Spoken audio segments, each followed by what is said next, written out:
எங்கள் bonding friendship பாண்டிங்கை நான் explain பண்ணாலுமே அது எப்படி அப்படின்ற ஒரு கேள்வி வரும்.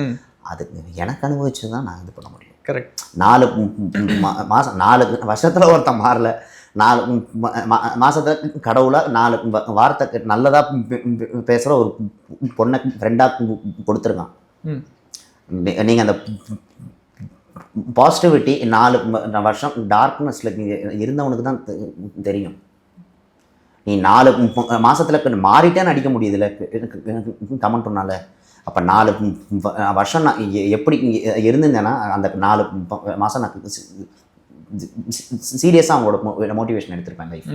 கண்டிப்பாக. ஸோ நான் அதுக்காக தான் டேட்டு போட்டேன். அண்ட் இன்னொன்று நான் சொல்கிறேன், இந்த நான் டேட்டு போட்டதுனால அவங்க லைஃப் லாங் எனக்கு ஃப்ரெண்டாக இருப்பாங்க. நான் அதெல்லாம் யாருனாலையும் ப்ரெடிக்ட் பண்ண முடியாது. இப்போ நீங்கள் உங்கள் ஃப்ரெண்டு பேர் டேட்டு வச்சிட்டே டேட்டு வச்சிட்டேன் ஒட்டுக்கிட்டு போனால் அடிச்சு சாவ வச்சுன்னு சொல்ல முடியுமா?